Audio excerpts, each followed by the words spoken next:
Você está passando por um momento de transição de carreira? Bom, eu já passei por isso. Eu já senti na pele como é estar numa profissão que eu não gostava e passar a fazer o que eu amava. Eu sou a Ana Xavier e hoje nós vamos falar sobre PNL e transição de carreira com o nosso querido convidado, professor Marcelo Felipe. Professor, a minha vida profissional, eu trabalhava na área comercial. Eu era uma pessoa que ganhava um recurso financeiro muito bom, mas eu não era feliz no que eu fazia. Isso é muito comum. Acredito que muitas pessoas que estejam vendo esse vídeo estejam passando pela mesma situação. E eu lembro que quando eu tomei a decisão de ter uma mudança profissional, eu tive medo. Eu tive muito medo. Eu acho que o medo era o que mais mexia comigo. E se eu estava participando daquele momento da minha vida, que seria um momento de muita mudança, que era sair de uma área comercial e entrar na área de recursos humanos, mas eu não tinha o que era mais importante, a estabilidade emocional para passar por esse momento. Na época eu não conhecia o coaching, não conhecia o PNL, não conhecia desenvolvimento humano. Na verdade, eu não dava importância. Era como se a minha visão não focasse naquilo. E eu senti muita dificuldade. Queria te perguntar, o que você acha do autoconhecimento, da programação neurolinguística e do coaching para as pessoas que têm esse conhecimento e vão participar de uma transição de carreira, diferente do que eu vivi? Vamos lá, Ana. Isso é uma pergunta que quase todas as turmas do MBA, uns 7 anos dando curso nessa parceria EduDep, UFRJ, e em todos os lugares que eu vou, é certo esse tipo de pergunta, seja lá qual for o curso. Porque tem muita gente hoje, o mercado muda dinamicamente e as pessoas querem mudar de carreira. Comigo também não foi diferente, eu fiz a mesma coisa. E a base dessa mudança de carreira é o que você falou, estabilidade emocional. Que eu vou mudar a palavra para estrutura emocional. Porque a gente até planeja, a gente até pensa e a gente até começa a organizar. Mas quando a vida testa, a gente fica no teste. Porque você começa a duvidar de você. Então, uma série de parâmetros que a gente tem que considerar nisso. Por exemplo, a gente cria uma determinada carreira e cria uma base naquilo. Na minha carreira, por exemplo, eu sou engenheiro de telecomunicações, trabalhava na área de tecnologia, na área de negócios, na área comercial, na área de consultoria. E ganhava bem, tinha uma carreira, era reconhecido nisso, daqui a pouco eu quero dar treinamento. Você que está em casa, no trabalho, na rua, me assistindo, dá uma olhada pro rostinho do rapaz aqui, volta 13, 14 anos atrás. Imagina, quem fazia o que eu fazia de treinamento e coach, quando eu comecei nessa área de treinamento e coach, normalmente tinha o dobro da minha idade, teoricamente. E era o que eu mais escutava. Então, além de ter um peso, de ter uma carreira que já tinha um sucesso, é óbvio que eu estava crescendo, mas eu já tinha uma estabilidade, porque as pessoas conheciam o meu trabalho, eu escolho uma carreira onde as pessoas que trabalhavam com isso têm mais idade do que eu, e aí tem um monte de história dessa, se a gente tiver tempo a gente conta umas dessas aí. Legal. E dentro disso eu descubro que é isso aqui que eu amo. Não é mais isso. Primeira coisa, para você que está nos assistindo, para você levar em consideração. Não importa qual é a tua carreira base, ela sempre tem estrutura de apoio e até de financiamento para te ajudar no que você quer fazer. Então isso aqui nunca se joga fora. Sempre se reaproveita, se recicla para aproveitar aqui. Essa é um ponto que até muitos coaches não levam em consideração. E muitas pessoas que querem mudar também não. Elas pegam isso e falam, enche o saco desse negócio, joga fora. Quero isso aqui novo e vamos lá. Eu até faço um planejamento financeiro. Só que eu esqueço que às vezes foram 10 anos, 5 anos, 20 anos construindo isso aqui. E não é em 6 meses que eu construo isso aqui. Tem um depara que leva tempo. E se eu não construir isso financeiramente numa transição suave, o peso mental e emocional vai fazer parte. E aí, a maioria das pessoas acaba tendo que voltar. Eu mesmo fiz isso, foi assim que a PNL entrou na minha vida. Eu descobri que eu queria fazer uma transição de carreira, eu já dava treinamento em empresas, em paralelo com a minha profissão em 2007, e eu falei, pô, é isso que eu quero fazer só isso, treinamento, coach, fiz a minha formação de coach e fui conhecer PNL só para me ajudar um pouquinho. Eu gostei tanto desse negócio, mas tanto desse negócio que me ajudou no autoconhecimento. Sabe o que aconteceu? O quê? Eu lembro que o diretor do instituto, que até hoje eu faço parte, o Jairo Mancilha, que é um mestre na minha vida, lá do INAP, eu conheci ele no 2º nível, são 3 níveis de PNL. E aí eu falei uma coisa para ele que todo mundo fala. Ô Jairo, eu quero dar curso aqui, como é que eu faço para dar curso aqui? E ele me deu aquele somebody love, sabe aquela enrolada?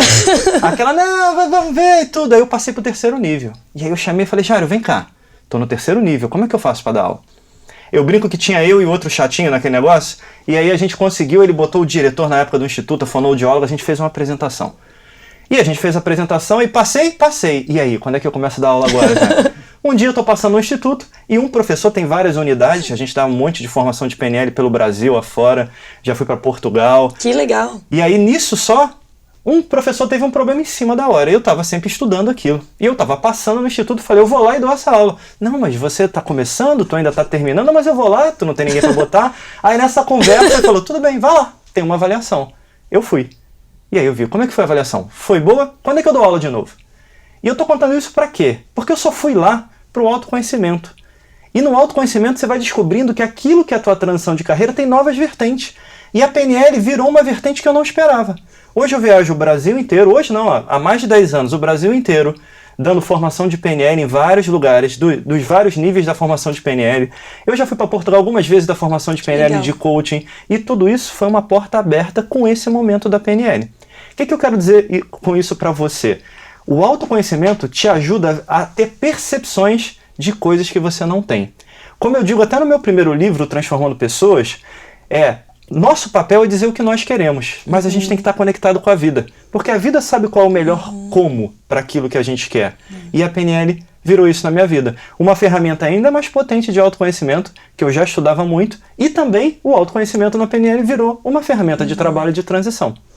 Professor, que dicas você consegue nos dar para quem está passando por esse momento de transição de carreira, em que tem muitos medos, muitos questionamentos, muitas dúvidas, se é ou se não é esse caminho a seguir? Bom, primeira dica, Ana, que para vocês que estão nos assistindo. Primeiro ponto é, tudo que você passou na tua profissão antiga, toda a experiência que você tem, sejam 5 anos, 10 anos, 15 anos, isso nunca se joga fora. Isso aqui virou adubo do teu próximo plantio, como eu digo. Isso aqui é a base de financiamento, de investimento, de conhecimento para o teu próximo nível. Então, primeira coisa, para e olha a tua profissão antiga, olha o que você fez antes e se pergunta, como é que isso aqui pode me ajudar na nova? Primeiro ponto fundamental. Segundo ponto, que é muito importante, não tenha pressa, tenha consistência. Se você vai no médico e você está com um problema médico, você vai lá e tem que fazer uma operação às pressas, você quer um médico que te opere apressadamente ou com rapidez e precisão? O que a gente quer normalmente é alguém rápido e preciso. Certo. Então, nessa transição de carreira, vale muito mais a precisão do que a pressa. Então, aproveita essa base e constrói, vai mapeando as possibilidades de caminho da tua nova carreira. Porque o que acontece muitas vezes é que quando a pessoa descobre que ela não quer isso, ela ainda não tem certeza plena de onde ela termina nesse novo caminho. Certo. Até onde ela pode ir. Ela consegue enxergar no máximo 1, 2 vertentes. Mas se ela segue esse caminho se abre em novas possibilidades.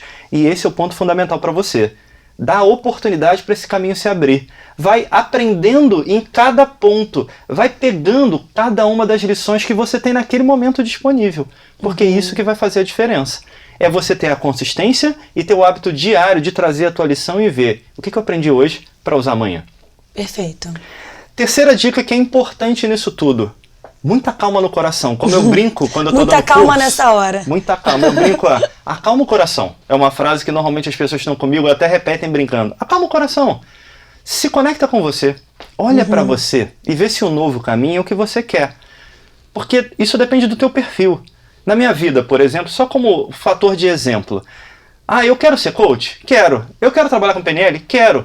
Mas eu sou um ser humano muito dinâmico, cheio de energia. Se eu ficar fazendo uma coisa só, eu vou ficar maluco. Então hoje eu escrevo livro, eu dou formação com certificação internacional em PNL, em coaching, em hipnose, eu dou treinamento em empresa, eu faço coaching executivo, eu faço coaching de vida, eu participo de alguns outros trabalhos em paralelos, porque isso me ajuda. Só que isso faz parte do meu perfil. Eu só preciso fazer isso de forma estruturada, sem perder o foco, com início, meio e fim. Então você que está nos assistindo, pensa nisso. Quais são os pequenos caminhadas, passos, saltos que você pode dar, mas saltos dentro da proporção que você aguenta, com início, meio e fim. Transforma isso num pequeno cenário para você experimentar. Porque às vezes você vai descobrir que nessa transição não é uma coisa só que você quer fazer, como é o meu caso. Segundo, ser empreendedor e autônomo nesse mundo não é muito fácil. É verdade. As pessoas às vezes, eu quero ser coach, eu escuto muito isso. Eu trabalho com isso há uns 11 anos, mais especificamente de coach, de uns 4 anos para cá tá na moda, eu quero ser coach. Tem um monte de gente querendo ser coach. Verdade. E a pessoa faz uma conta assim, vamos imaginar o cenário do coach. Não, eu tenho 4, 5 clientes que me pagam X, isso me dá X por mês, então eu já posso fazer minha transição de carreira. Enganado. Não é por aí. Esses clientes vão mudar mês a mês, de 2 em 2 meses. Você consegue manter essa rotatividade sem perder o teu fluxo de faturamento? Então tem muitas variáveis nesse caminho. Por isso, faz pequenos passos ou pequenos saltos com início, meio, fim e experimenta. A experimentação vai trazer a sua resposta. Você tá passando por um momento de transição de carreira? Conta pra mim aqui nos comentários. Quero saber qual momento você está vivendo. A gente se vê no próximo vídeo.